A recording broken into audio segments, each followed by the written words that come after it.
everyone, my name is Michaela McLeod. I go to school for Communication Sciences and Disorders at Granite State College, and I'm just here to show you a few examples working with misarticulations and phonological processes.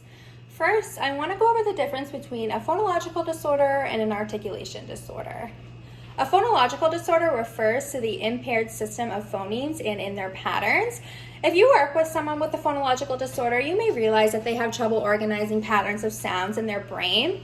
This also can include an articulation disorder, disfluency, and voice disorders. An articulation disorder is difficulty with motor production and producing individual sounds. Learning to articulate is a motor learning skill.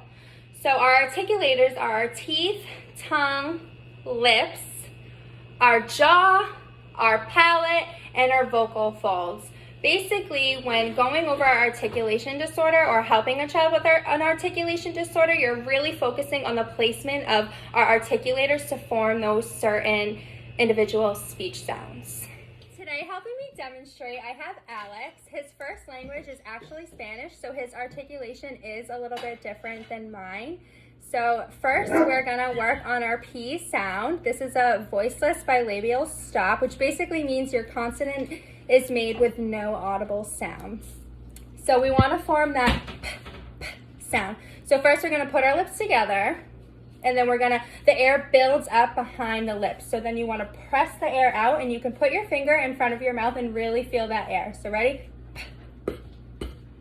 Good. Next, we're working on our L sound, which is an alveolar lateral sound. That is when your tongue is pressed up against behind your teeth on your alveolar ridge and to make that L sound. So you want to get the kiddos familiar with the articulators that they're using. So they're going to be using their teeth. So maybe have them point to their teeth. And then they're going to be using their tongue. So have them point to their tongue. Just so they get familiar with what they're using. Then you want them to take their finger and put it behind their teeth, which is their alveolar ridge.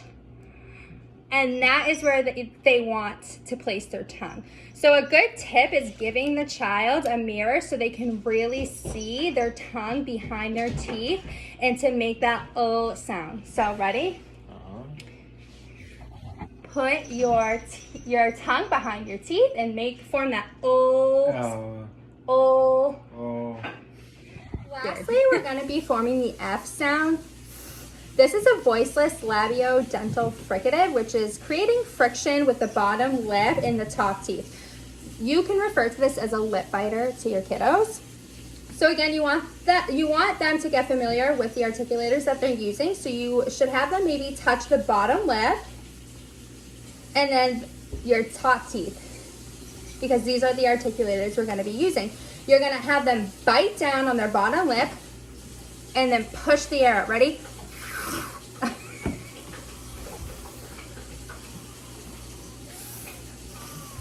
Again, Alex's first language is Spanish, so his articulation is a little bit different than ours, but he's being a great sport and really trying. So let's try it one more time.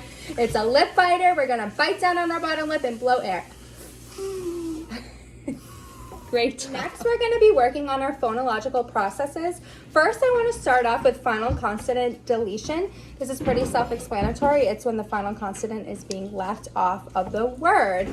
Some example words we're going to be using is eat and toad. It's good to let them know that if they're saying, for example, E instead of eat, just let them know, oh, you said E. We are trying to say eat. This is a good visual to use because you really have them emphasize the first part of the word and then emphasize the last sound. So first, let's go over this card. It says eat, so you're going to do eat. Ready? Okay, ready? Eat. Eat. Good. Then we have toad. Again, really emphasize the first half of the word and then the last ending sound. Ready? Toad. Toad. So Toad. Toad. So ready? Just do the first sound. Toad. Toad. Perfect. Next, we're working on initial consonant deletion. So like final consonant deletion, when you leave off the final consonant. Initial consonant deletion is when you are leaving off the initial consonant from the word. So right here we have this visual.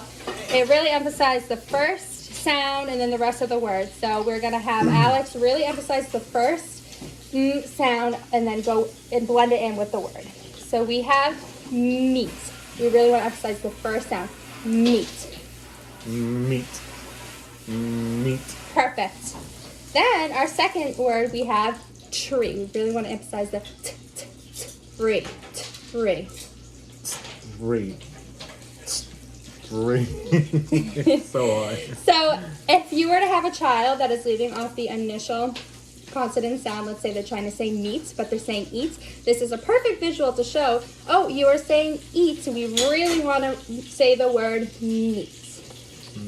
Lastly, we're going to be working on fronting. Fronting is when your velar or palatal sounds like K and G, k, g, are being replaced with alveolar sounds like t and d.